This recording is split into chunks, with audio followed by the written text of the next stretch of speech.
So I saw this on my recommended for YouTube, and obviously, like, I wanted to learn more about it because why not? And it's obviously the Shape vinyl records. Because I know that there were some vinyl records back in time where basically like they changed colors, styles, and all the other stuff. But I never seen one that had like a heart shape or different like type of shapes. Because I always thought like it would be like a weird concept of how it would be played, like on the what's it called, the record player. Because I would assume that it just goes in a circular motion, but apparently not because there's different shapes, and this one will explain me. Brought to you by Vinyl Moon. Vinyl Moon is the all-in-one look at that. See? vinyl discovery. Every month they press awesome music on beautiful colored records and send them right to your door. Join today with discount code VINYLIZE for Shaped Vinyl Records. They literally put me with the freaking ad.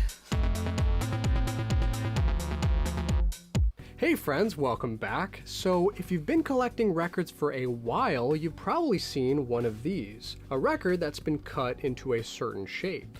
Yeah, like that's what like impressed me. The fact that there's like literally like other different shape types of records. Like I've wanted to like collect a record, but I don't know of which one. Like there's a bunch of artists that literally now get records. Like whenever I go to the store, like there's the certain artists that I listen to, and they have their own records. So I'm like, you know what? I think I will get that. Like, I will get myself a record player and a record of just an artist that I listen to, and I want to see, like, how it sounds, like, and how the whole concept of the record player goes.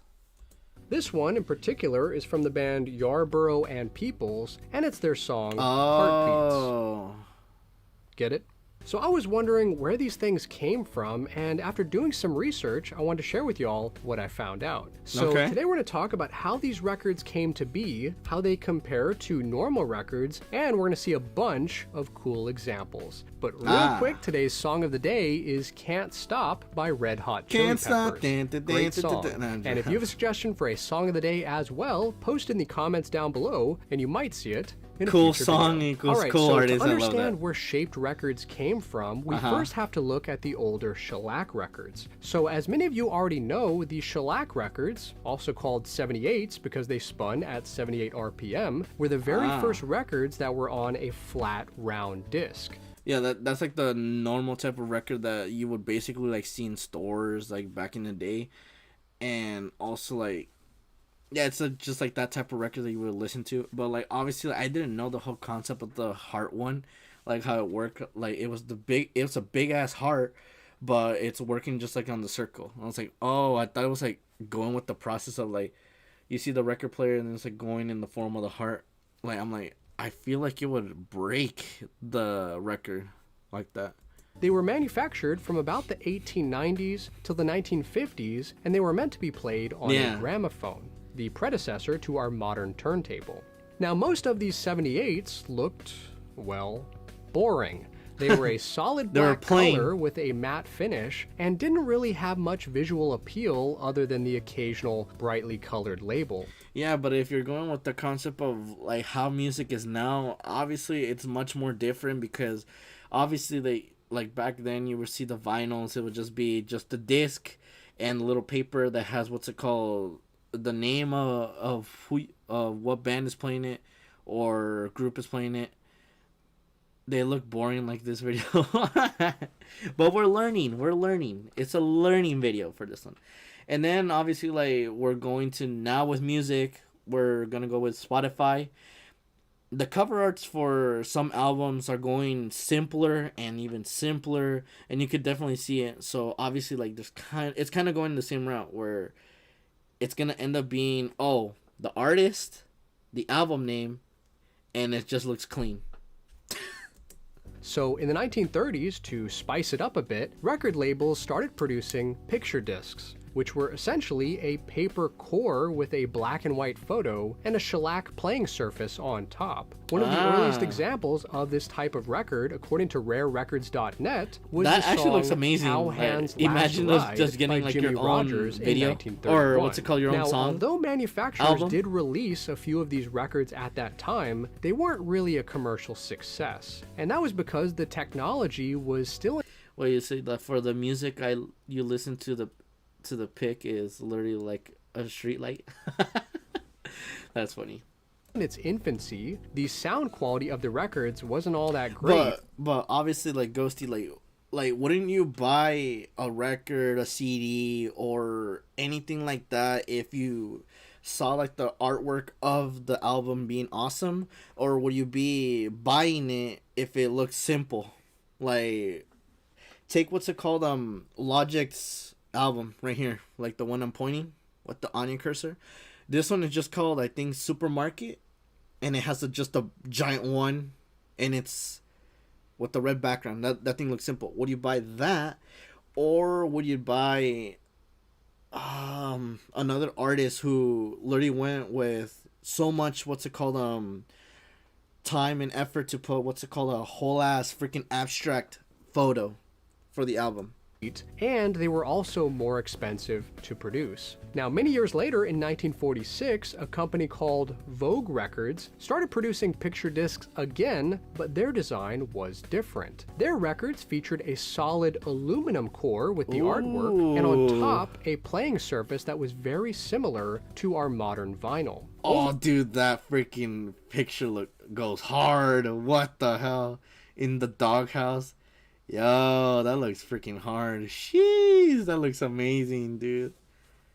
I would definitely freaking end up buying that for a freaking record like that. Like, jeez, that looks amazing. Overall, these records had better sound quality and more colorful artwork. However, just like the previous versions, they were also more expensive to produce. Therefore, Vogue Records was only in business for about a year, but during that time they did contribute to the improvement of these pictured discs. Now, a few years later, in the 1950s, two companies, the Record Guild of America and Voco Records, started making picture discs again, but for a younger audience. These records were cheaper to produce, but since they didn't have that aluminum core it's funny like how the they Vogue just records look like did, normal their quality pictures suffered. Basically, this type of record consisted only of a laminated playing surface over a cheap base material, usually cardboard. So these two companies sort of started this trend of other people using cardboard picture discs to promote their products. Like those cereal box records that we talked about a while back. So if you want to check those out, you can hit this card right up here. Alright, so after the 78s, the Vogue records, the cardboard records, and all the other failed attempts, they finally got it right. Picture discs on vinyl. These are the ones that were... Oh my gosh, dude, that looks... But like I'm saying, like, obviously when it comes to this, like, it reminds me that it looks like freaking, like, pictures that you would, like, hang up on your wall. Kind of like a clock looking, like, background for it. Because that looks freaking... It looks so much like a picture. We're most familiar Not with like today, and they've laid the foundation for shaped vinyl records. So this type of picture disc consists of a vinyl base, two color photos, one for each side, and finally two pieces of transparent plastic on the surface, which then gets stamped with the record grooves. So the first record to use this new technique was the album Air Conditioning in 1971 by the British prog rock band Curved Air. And after this record was released, there were a string of others pressed throughout the 1970s. So that finally brings us to the first shaped record in 1979. It was the song Georgie Porgy by... Dude, that looks awesome. It's a freaking hexagon. Or I mean an octagon. It's a freaking octagon of a freaking shaped vinyl record by Toto.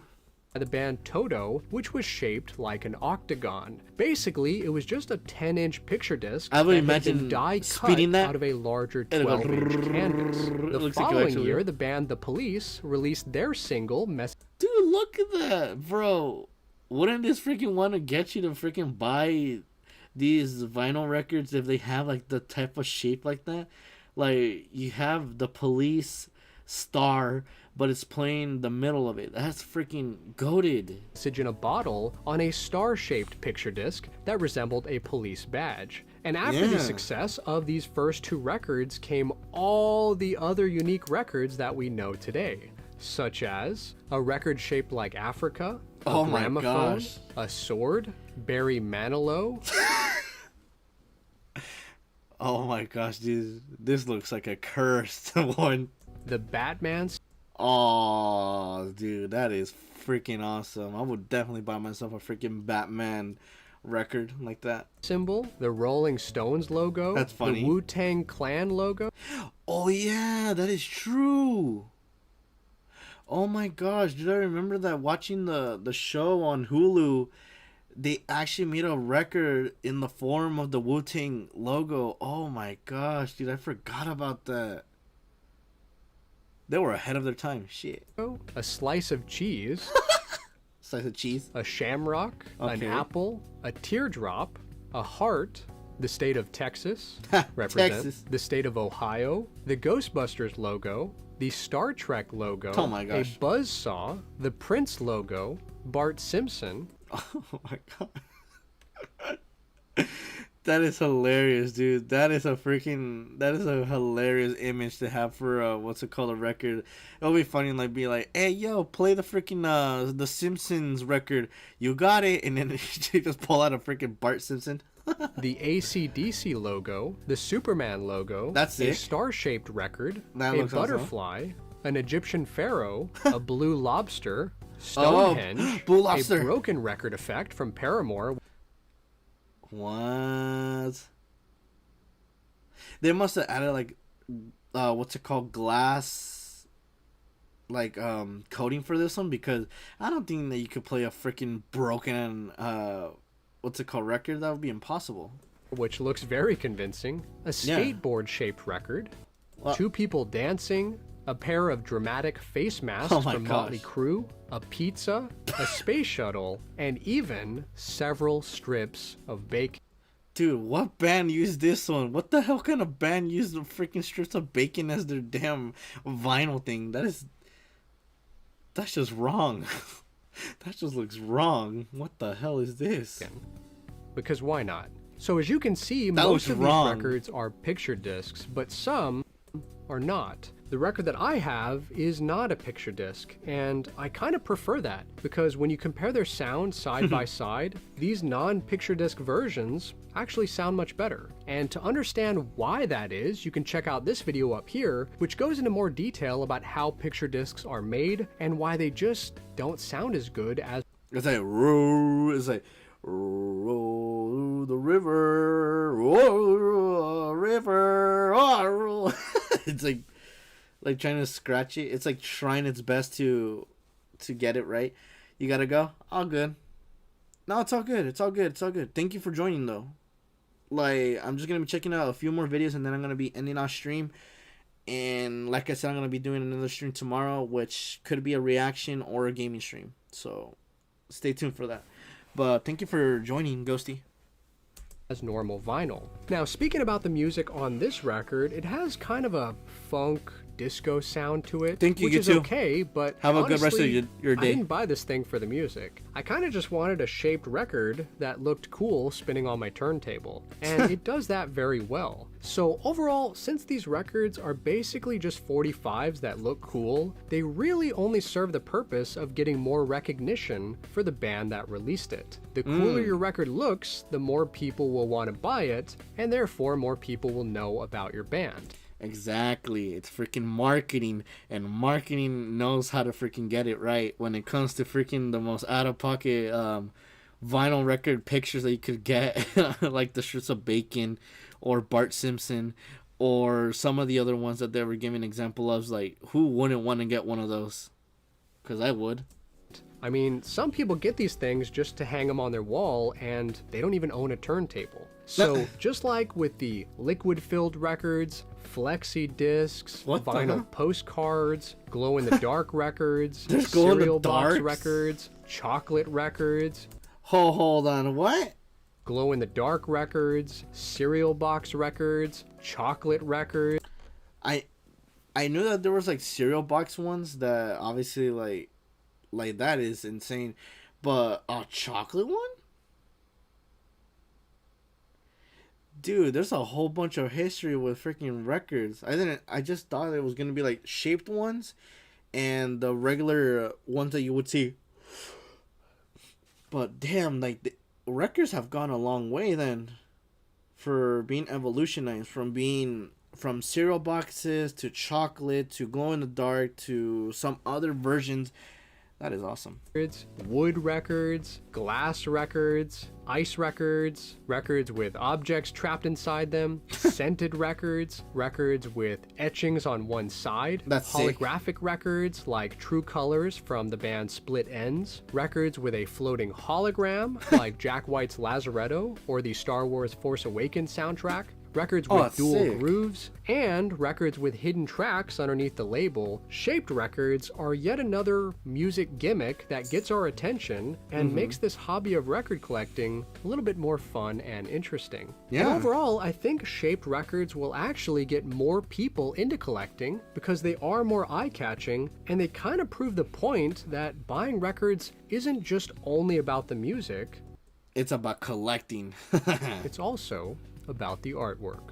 Now, do you have any shaped records in your collection? And No, I do not have any shaped records. Like, I would love to buy myself like my first record of a certain singer, rapper, whatever you want to call it. But obviously, I'm thinking about it. But now that I get to see that there were more, that there were different versions of it, like that gets me hyped up even more. Obviously, the fact of the shape ones, like, hyping me for one thing, but then you got the freaking chocolate cereal boxes, glow in the dark. Now that freaking motivates me to get myself a record player and a record to buy just to see how it is. Cause dude, the artwork is definitely there. Freaking, I learned that there were different types of vinyls, not just normal ones and shaped ones. Yo, the evolution is crazy for vinyl records. Let's go.